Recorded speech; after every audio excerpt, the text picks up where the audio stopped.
It's okay, they were yelling at me at the business luncheon too. Mm-hmm. Okay, want to call to order the Police Facility Oversight Committee meeting, November 27th, 2023. This meeting is being held at the Wyndham Garden Fitchburg Hotel at 2969 Cahill Lane in Fitchburg. Next on the agenda is the approval of minutes. Are there any corrections on the minutes? Got a couple. So on page 3, it was discussed the DAT room. So spell out defensive and arrest tactics, and then DAAT. Page 4, number 5A, first paragraph, last sentence, stormwater, 1 word. And then 5A, paragraph 3, the chief's name is misspelled. Whoa. But with those corrections, I make a motion to approve. Second. Okay, all in favor, say aye. Aye. Aye, minutes are approved. Next on the agenda, public appearances for non-agenda items. Do we have anyone here? Anyone on Zoom? No Zoom. No Zoom. Okay. Next on the agenda, item number 4, review of exterior design and materials. Who will be presenting that? Thank you. So again, Andrew Mayo from FGM Architects, really just here to give you guys an update on what we've started doing with some of the exterior concepts. We'll talk about the facade, the materials, and we'll get into a little bit of landscape visioning. And then later on the agenda, there's some other miscellaneous building update items. Can you introduce the person from JSD so we have the minutes, please? Go ahead and introduce yourself. Michael Siniskelchi, the landscape architect with JSD. Do you have the business cards? I'm sure she's going to time that. Yes. Yeah. Hey, go ahead, Andrew. All right, so first couple here are the building elevations, and then we'll show you some 3D renderings. Just wanted to get you a sense of the differentiation of materials, and I've got a couple of those materials here with me tonight. So this is the modular brick, which is kind of the light gray color you're seeing up there. It's really a hatch that's showing up as kind of light gray, so it's here and then around the window here. And then this would be a cast stone product, which would be in this area here, as well as the stair tower, and then along this facade here. So you guys can take a look at that. That was the selection out of, I don't know, half a dozen or so different materials that we went through. I came to a consensus on those. So what you're seeing here, the east elevation is the main entry here. Some prominent signage displaying who's in the building. And then this facade here, the south elevation, this is along Lacey Road. So we'll have some signage there as well, just announcing that the bond out door for the detention area is over here, so that people aren't going to the main entrance and then at the back deck. What's that solid board material made out of there? What's the building So material around there? this is that same brick material there, and then some coiling overhead doors. Can you mention the materials on this versus this is not stone? It's a more affordable Yeah, so product. this is a cast stone product, which is not a natural stone. It's not quarried. It's manufactured. So it reduces the cost. It also it is more available in a wider array of colors and textures, and isn't necessarily something that you're having to dig into the earth for. So depending on who you talk to, could make the argument that it's more sustainable as well. And is that that's consistent with the City Hall and the library, correct? Yes. I believe so, and that was really the intent of this, is to have that campus feel without necessarily making it identical to the library that's across the street. And durable, the same as the Yes, regular. absolutely. Yeah, I mean, brick is really the most durable building material you're going to get for a facade. So then getting around the building, a couple of the more staff side elevations, the west elevation and then the north elevation here. And you'll see in the subsequent pictures what that looks like in terms of context on the site. But here, again, you're seeing a lot of that cast stone product with the band of brick on the street level there, as well as the backside of the stair tower here. But again, a whole lot of that cast stone product. So this is the retaining wall. There's actually drive aisle up here so that they can get in and out of the sally point there. Are you over the metal material? Oh, wow. Yes, yeah. So this is the main entry to the building. As you can see, it's a lot easier to differentiate now that you've got the color. The other material that we want to talk about is on the second floor here. We're exploring different options with metal panel materials, different sizes, different textures of, you know, what's the right look and feel for this building as far as that material goes. So we welcome any and all comments or reactions to what you see on the screen, knowing that this is a concept that's a work in progress. So is that metal band, a separate metal band that's wrapping around the top of the building then? So you have the, I'll call it metal coil panel up here. That's a slightly darker color than these ACM panels here, which is an aluminum composite panel. Do you have a question, Paul? So you get two different panels. So this is more your coil stock here, which would be kind of invisible seam, whereas with the It's got more composite texture, metal panel, it's got a more texture. texture. You see the seams. They're Kind a of bit like, more siding in a house, but not siding in a house. Yes and no. It's more like you'll probably see a lot of the commercial buildings up and down Fitchburg that have kind of metal panel that butts up against each other, and there's that clear seam in between. So that's what we're looking at. Oh, Kind of like the fire station. that's what we're looking at here and here. Both fire stations have that. I just trying to give you examples so you know that they can look at something here. Right. Which is slightly different than what you're seeing in between the windows here. That's more of a solid metal panel as opposed to having the joints expressed there. Another material that I want to point out is on the soffit here. We've decided to go with a wood look metal. So that'll look like wood slats, but not have the maintenance required of more traditional wood product. How will the sign be illuminated, like the police sign and the? This here and the patch here. Yes. Right now, we're talking about having a backlit sign, but again, open to comments. That's why we're here. We want you guys involved in this process. We know that you were less involved in the floor plan process, but now that we're at the exterior portion here, we're really going to get your feedback on all of this.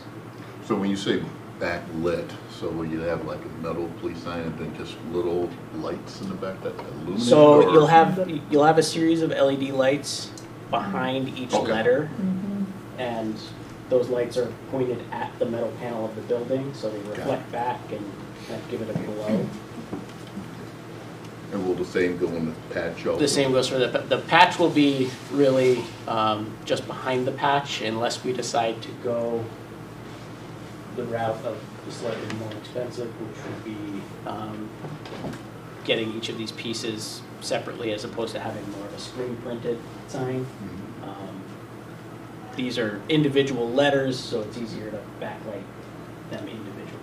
Okay. Will the flags be illuminated too? Yes, they have to. Spotlights? Yeah, I was just making sure. That you're gonna think about it. Otherwise, otherwise, what are these guys gonna go up and down every day? Exactly. And then the last material I want to point out, there is a lot of glass on the building. That was a big part of our design process, was making sure that we're bringing a lot of natural daylight into the building, so you do see a lot of glass.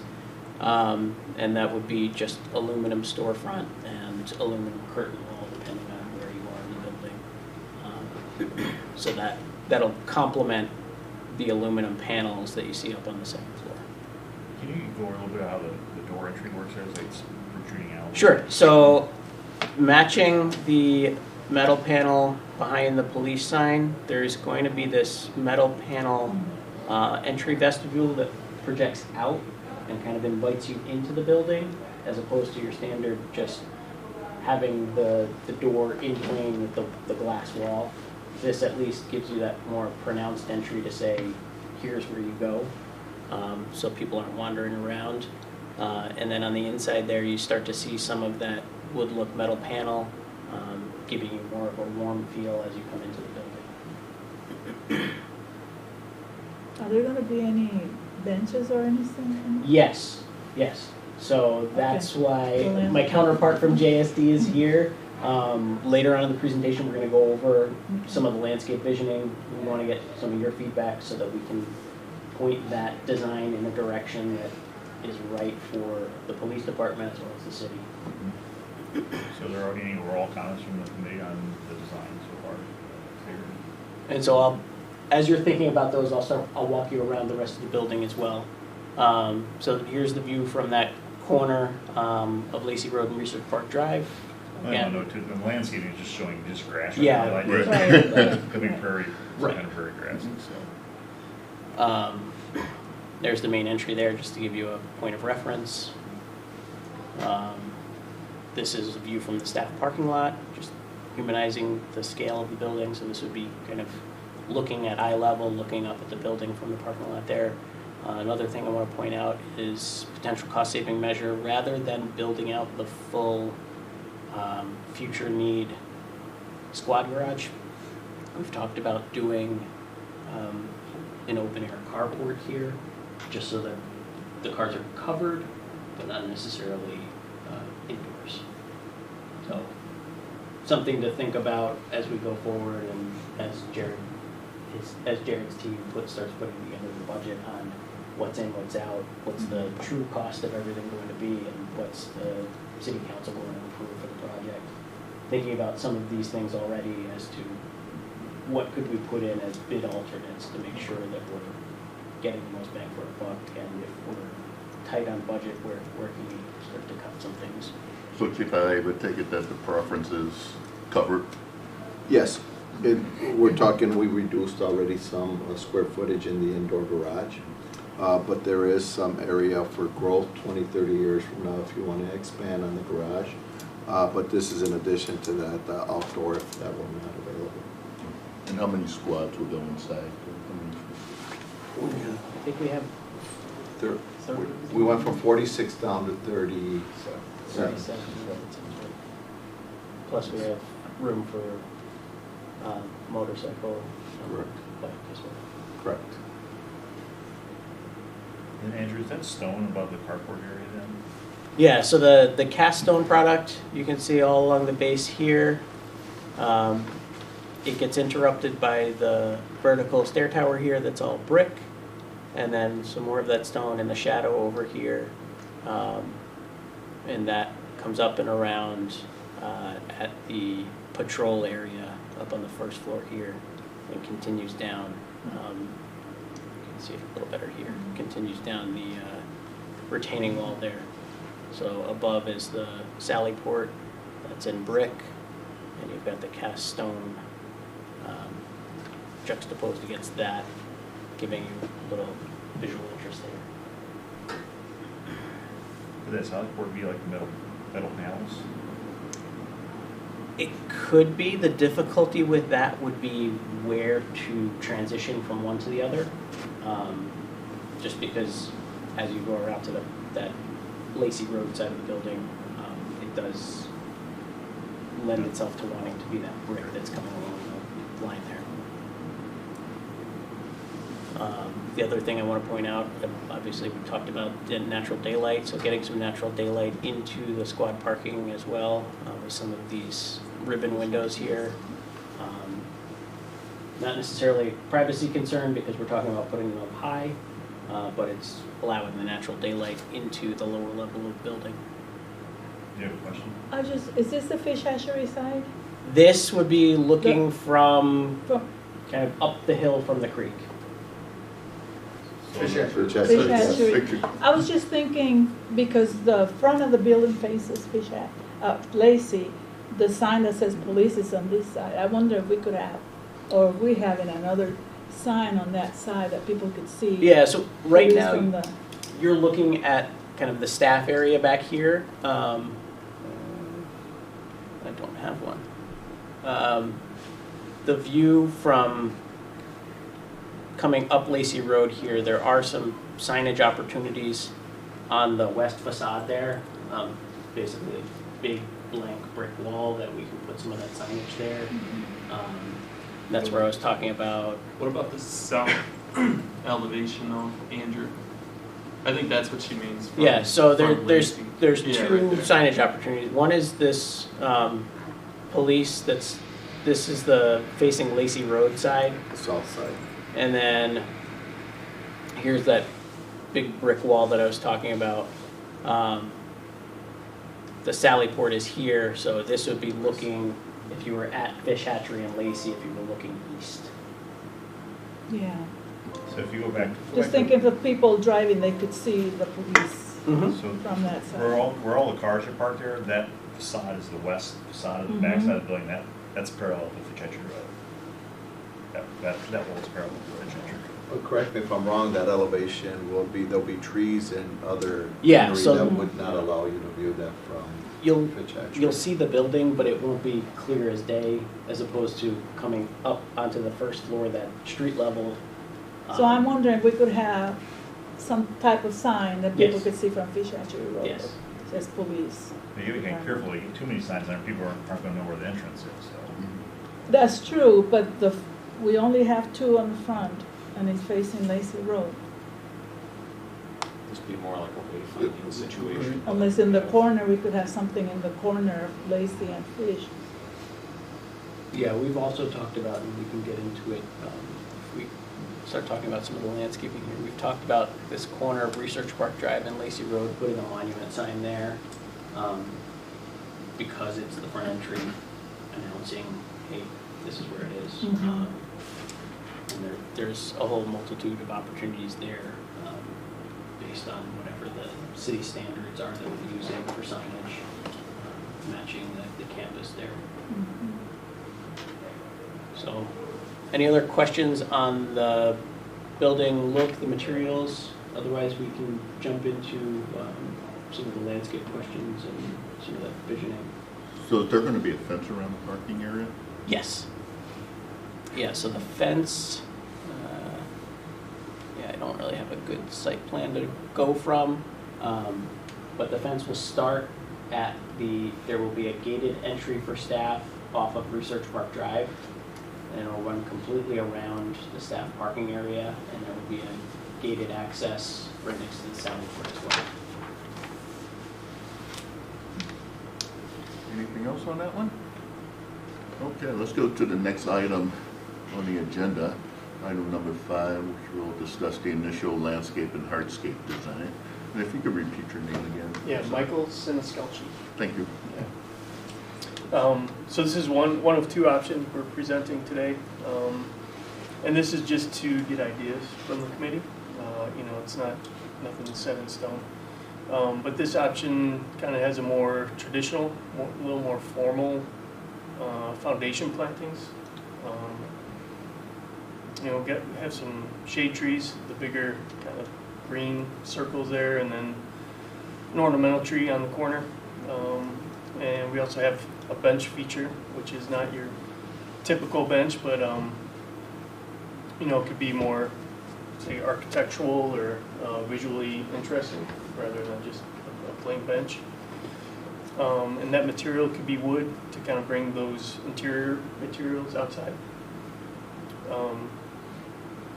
And then the other foundation plantings will be a mix of evergreens, just to kind of give it an anchoring during the winter time, and then some native shrubs and perennials. Yeah, so really just giving you some ideas initially here with some of the pictures to the right, looking for feedback from the committee. So what's the binder mean? Sorry. What's the lighter green material? What's that? Well, that could be prairie plantings, or Like a prairie grass? yeah, or seed, different types of seed mix. Okay.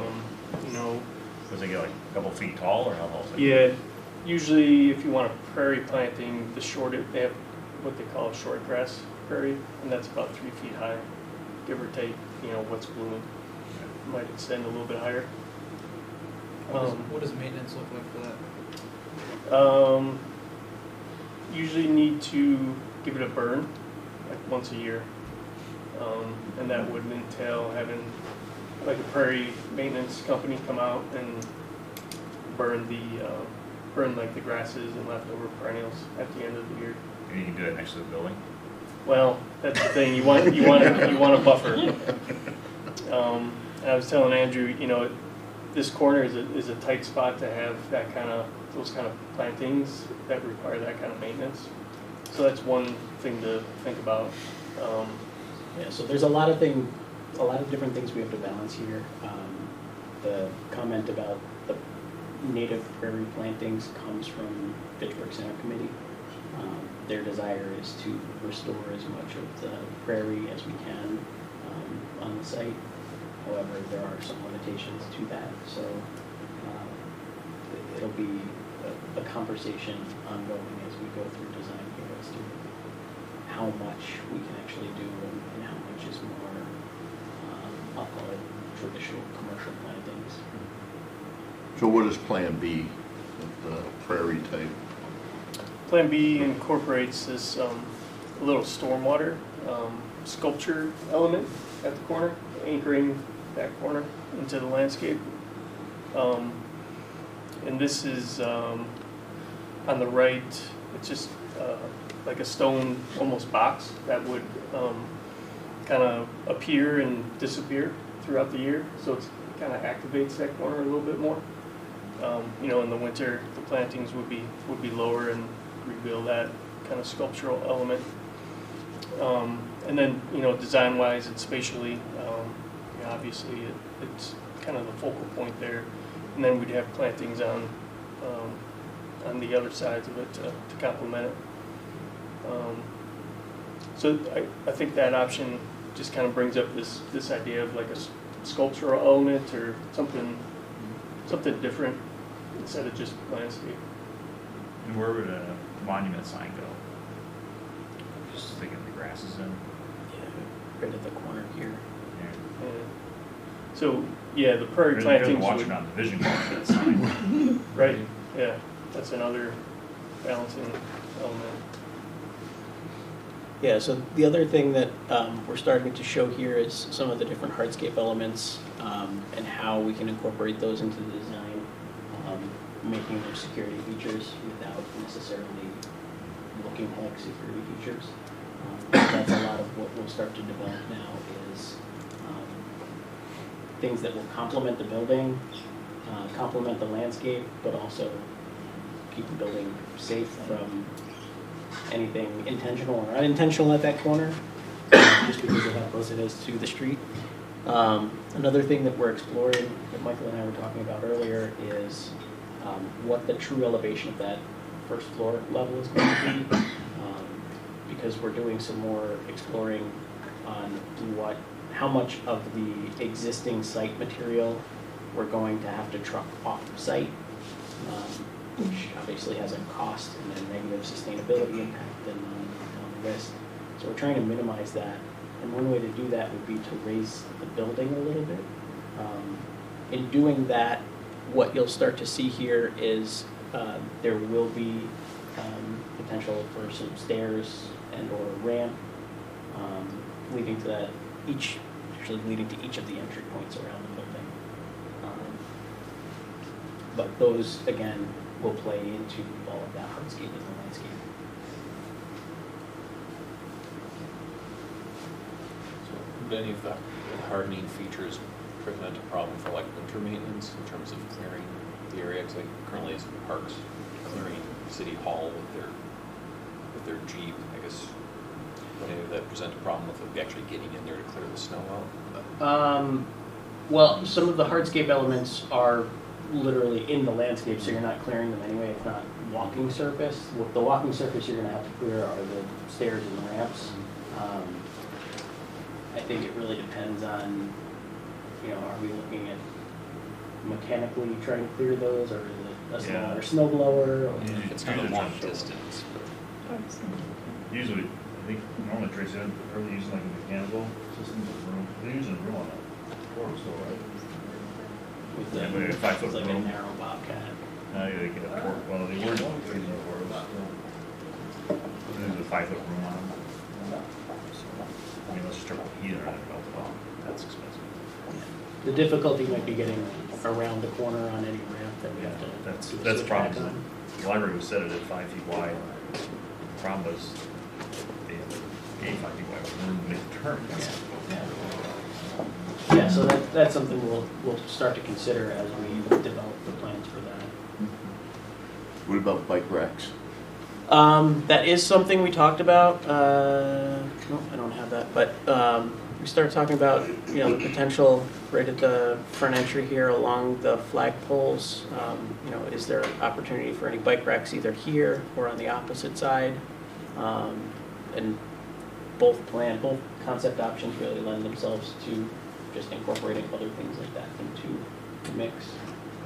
And that's something that you can get a little more creative and artistic with. It doesn't just have to be your standard bike rack.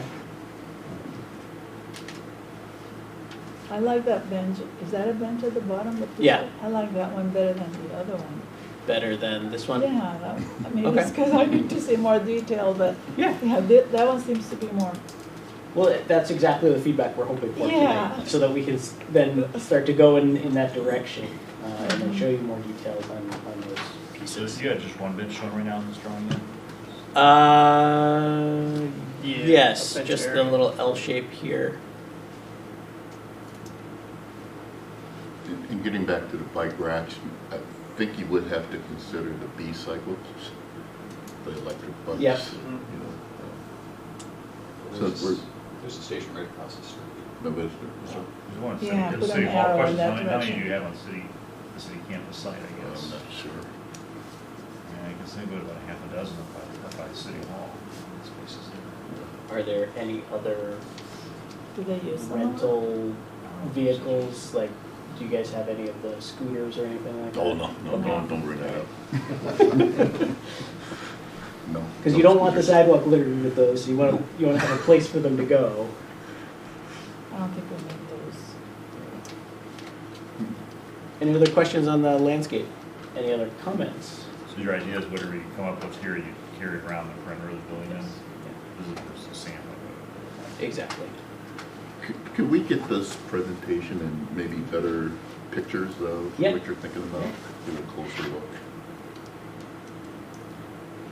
Is that it on that agenda item? It's just kind of. Wait, is there the other sides of the buildings? No, like I said, right now, we're just looking conceptually. We have not started our design process on the landscape, but we wanted to introduce it to Just you as so a that- committee so that we could get some initial feedback.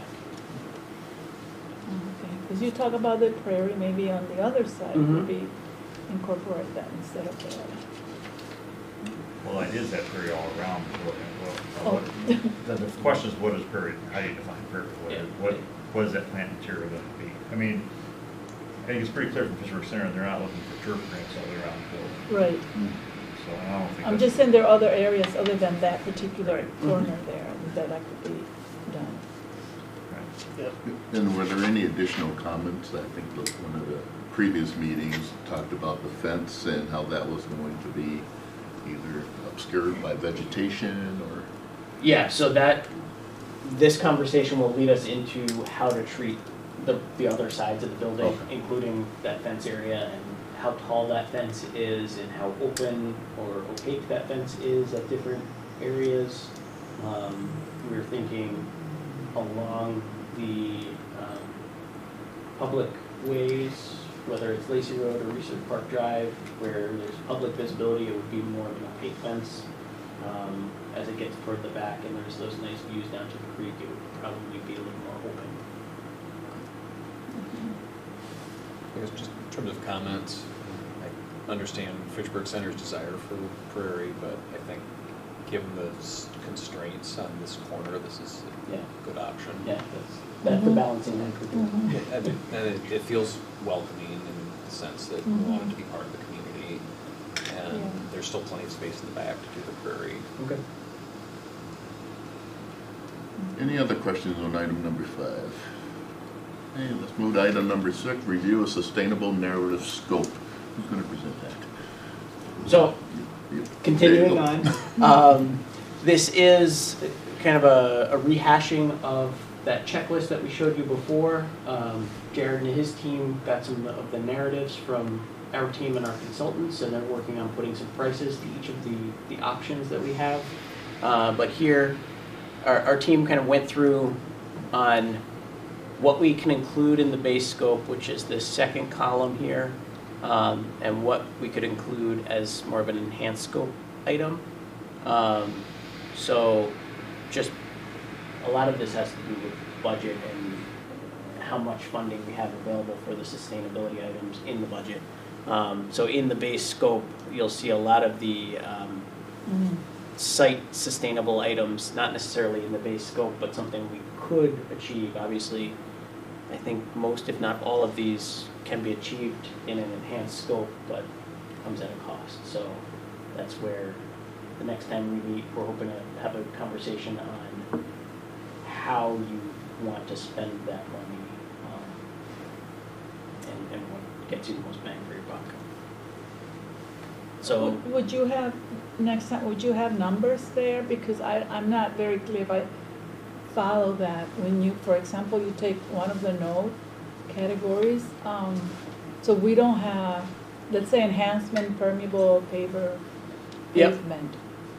No, okay, no, how much would that, to have that cost? And that's something that Jared and his team at Pepper Construction are working on now. So they received this just prior to Thanksgiving. Right. So Okay. they really haven't had a chance to really dig into it.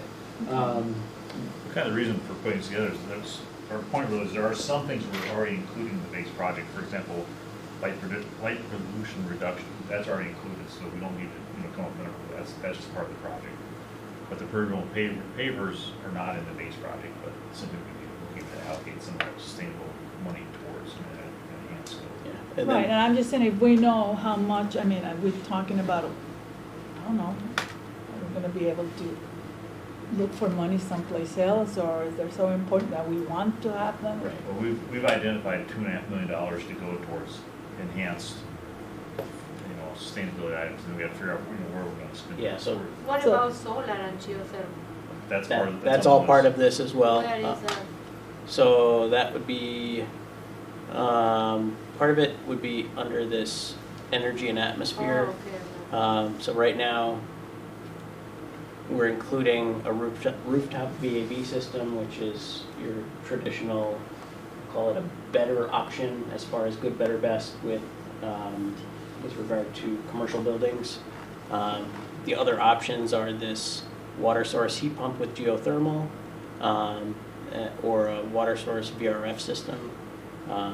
So the VRF is variable refrigerant flow. It just gives you a different type of system that is more efficient than the others, but obviously at a cost. When you say no, they are for geothermal. Right. So in the base scope, it's not included. So that's going to come out of that $2.5 million. Yeah, Okay, but that one is an important thing to have geothermal. Right. Which is why it's on this list.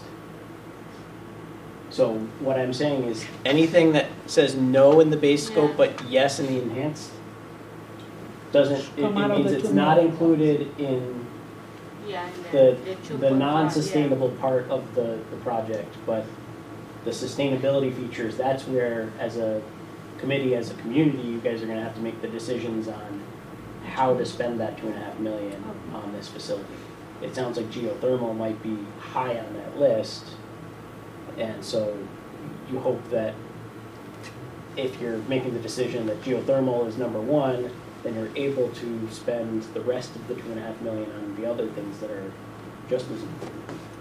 But to pull, and we will know after you finish, how much each of those items will Any other possibly. page that shows that cost spreadsheet?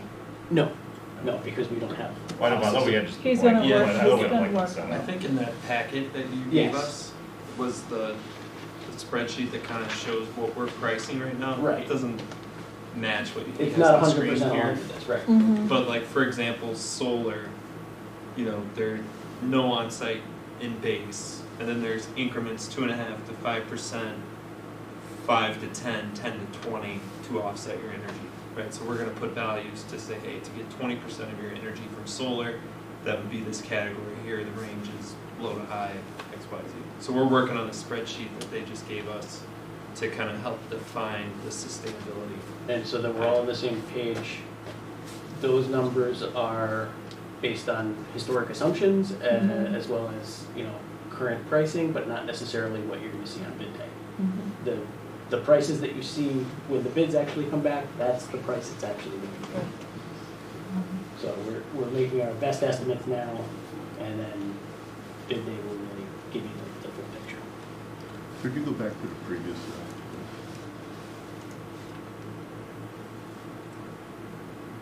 Okay. For the dedicated parking and charging, why would that base scope be maybe if we're already talking about? That's something we've discussed as a team as to whether or not we're including any of that. It sounds like the city's initiative is, there might be some city vehicles, not necessarily police squads, that would be included in that we would then provide some charging for on-site as opposed to.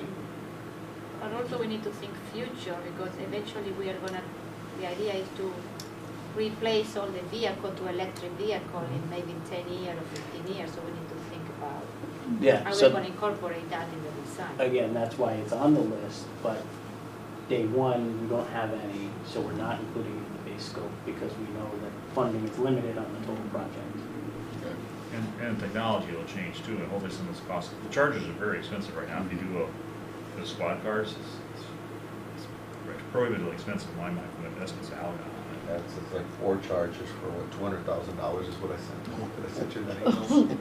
And those, And then to install them is another 200, so you're around $500,000 for 4 chargers. are those level 3 chargers? They're the ones that you see out at like the The businesses. Tesla supercharger. Yeah, the supercharger trailers, supercharger. Um, And so, But once you start running squad, you need the supercharger because they don't have a lot of downtime. so to Paul's point about evolving technology, level 4 chargers are already something that's being promoted commercially, and obviously 4 more than 3, they're going to charge even faster at a much higher cost. You know, that initial install cost is going to be higher because there's more to it. So, What's the main thing about, I understand the discussion for this, administrative vehicles, that's probably the first cars that you electrify, and then squad cars are probably the last thing, just because Correct. the draw. Then what about the public parking? Should we provide, question for me, should we provide places for each solid to for public charging? We've already got it at the city hall, a couple spaces up there, so the question is, do we duplicate that here at a cost, or have we met our obligation of doing it what we got at the city hall? And I think it's a good point to bring up about technology changing. I think they're still wondering whether it's going to be lithium batteries, solid state batteries, or what that's coming down the pipe. But Question about all these nodes that I see there. Do we have right now a process? How do we prioritize all those? I'm only talking about the nodes. When it comes time So- to make a decision about Nope. that money. There'll be a spreadsheet, we'll have costs assigned to all of those, and we Mhm. got a pot of money, and we'll have to decide, like Andrew's saying, if we decide geothermal are number 1 priority, then that'll take out that $2.5 million, and let's figure out what we got left, and if we want to know numbers for all these, not decide where we want to put But it. but all the, my understanding is that all the city facilities, we should aim to be geothermal and solar. This is the way we design and build the fire station. So I don't know why we are gonna deviate and say that geothermal is too expensive, we are not gonna do it. Do you know what I mean? So, Well, I'm not saying that, we're No, gonna go through the the list money. and we'll have But it in there, yeah, but okay. solar, you may want to decide solar, maybe we just put all the infrastructure in, but wait on putting the solar in, and put your money toward other sustainability items, hoping that, you know, we get some grants down the road for solar, or again, the technology's continuing to change on the solar panels, so maybe, you know, until we know the numbers for each of these items, we may decide we're better off waiting a few years to put the solar on, just getting ready for it. To that point, We get grants. there are some of these things that you can kind of put the bones in and then wait on the actual system. Other things we need to make the decision now so that we can design the system that works right for the building, geothermal being one of them. That is something that the geothermal heating and cooling system is very different than a traditional heating and cooling system, and it's not something you can swap out one for the other without a whole bunch of pain and headaches. But also we need to take advantage of the, you know, the federal, Mhm. we don't have credit, but it's like Yeah, reduction. the tax credit. The tax that credit, but we you're don't now, have. But because other municipalities are taking advantage of this, and sometimes the geothermal, the solar cost is like practically the tax credit, you break even with it, you know what I mean? Yes, So yes. I think we need to take advantage of that. If we build a sustainable building, we're gonna have more tax credit in our favor, you know what I mean? So from what I hear from you, basically that would be a number one priority of those. No, this No? is me, Julia, I don't know. Oh, I am okay. one person, but the idea is that the city It hasn't been building- decided. No, but the city has already built the fire station Mhm. with geothermal and solar, and if we are becoming the sustainable city that we want to be, is we need to build our future building using. But the other thing is, you could, besides solar, I mean, I know everybody's, we have done solar and geothermal, but there are other things besides solar. I mean, maybe we're better off, instead of needing all the energy, maybe we're better off doing other design features that reduce the need for energy, reduce the need for solar panels. If we have put in something. So we are gonna have a meeting to discuss Yeah, that it'll be part, more, those, yeah. but you're saying that geo is something that if we want it, we have to, so Paul was talking earlier about putting things in place to then, years down the line, put a new Put it- system onto the Mhm. building. What I'm saying is there are then- pieces of this list that need to be decided during design as opposed to saying, yeah, it'd be nice to have, let's put the infrastructure in and we'll install the system 5 years from now. Like, solar's, geothermal has to be done now, Mhm. solar can be done later with some, Right. and the same thing with the chargers, you could set it up so you could add the chargers Mhm. later. As the technology changes. Some light fixtures would be similar too. What's that? Like light fixtures and things could eventually be swapped out. Right. Remember, then it's a lot of commercial buildings that are coming in, they got these light fixtures and put LEDs in. And there's grants out there doing that. And I guess to piggyback on your comment about the energy savings, since the building's running 24/7, I think you might actually get more bang for your buck on something that, it's not like City Hall where it shuts down more or less overnight, like, it's going to be running all the time. Right, so 24/7, that does, that's right, that's a good point, because that's another factor when you look at these. Yeah, so there's a whole bunch of design considerations, and, you know, if money were no object, obviously you'd be going 100% carbon neutral, no fossil fuels, as sustainable as you could possibly get. But each of these different options has a cost associated with it. That's just kind of what we're saying today is, some of these are included on the base scope just as part of how we design buildings today. But some of them are going to be enhancements that will have dollars associated with them, and then that'll be the decisions that you as a committee and as a city will have to decide. But also we need to consider how those cost. Yes, it's an investment, it could cost more now, but then how, you know, because this, we need to maintain the facility. You know, how much is for those costs, maintaining the facility, you know, but eventually maybe, yes, there is an initial cost investing in solar or geo, whatever, but then in the long term, in 10, 15 years, we break even, you know, because, you know what I mean? Yeah. So we need to do the number, we need to run the math about, you know. Yes, and it's looking at that life cycle cost and seeing where the break even Yeah. is, but also seeing, is the break even before or after the end of the useful life of that system? Mhm. So that's another consideration to take too. Yeah, you bring up a good point, 'cause one of my concerns is, we're already dealing with it, having inverters fail on us. and that we have to replace and everything else like that. So I would rather make sure that the technology has improved.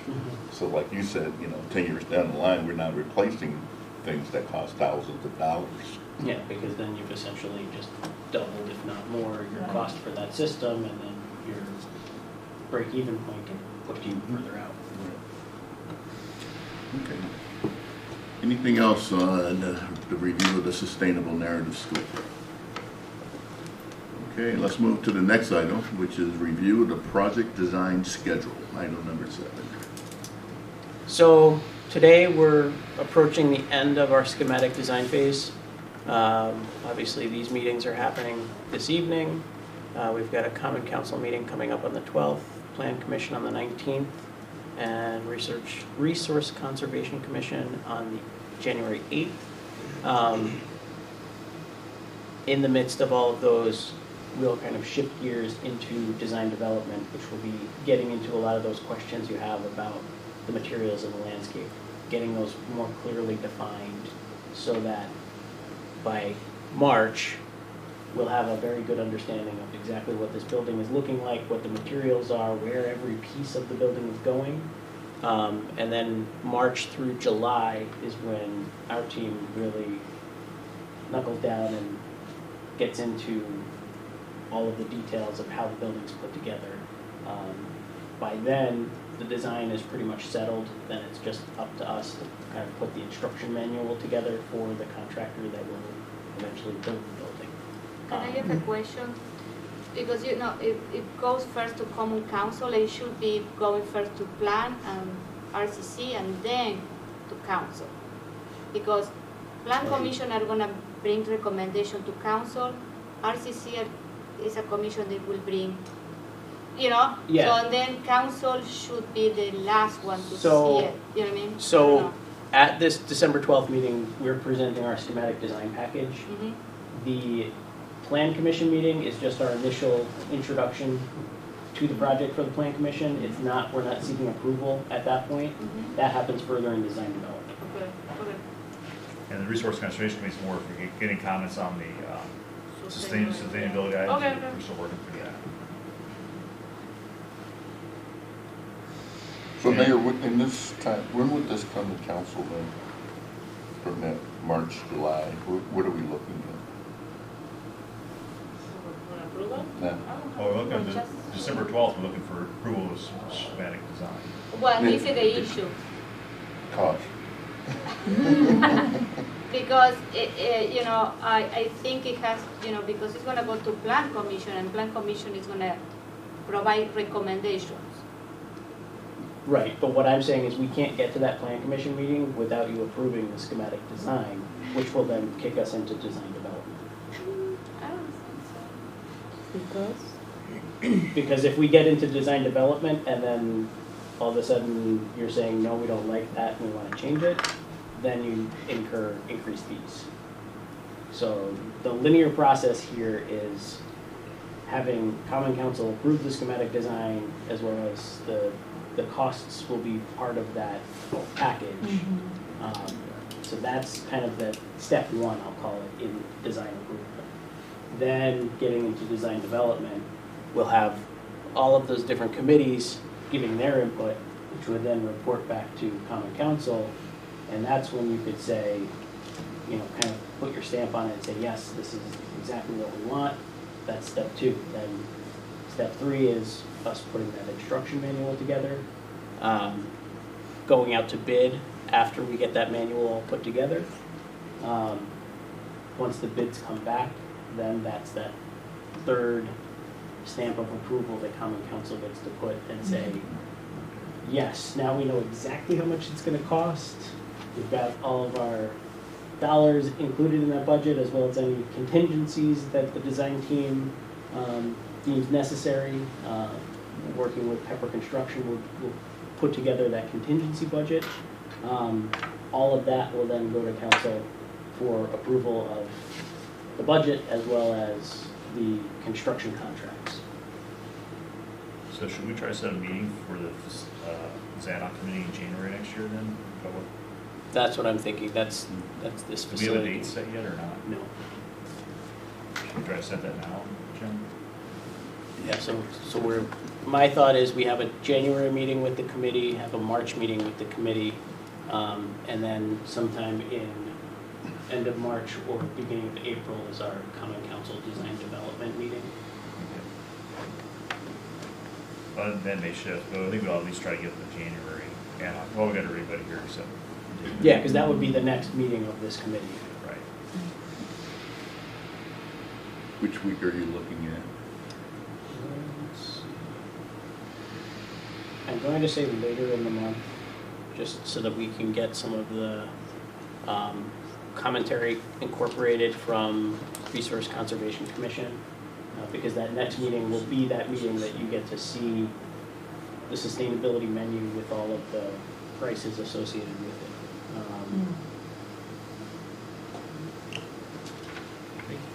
Is Monday, January 22nd possible? I will be in Argentina.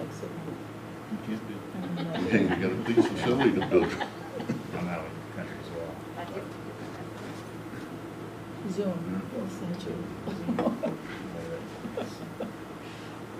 Let's see here. Is the 31st be too late, Andrew, or not? I don't think so. I put January in there just kind of as a placeholder.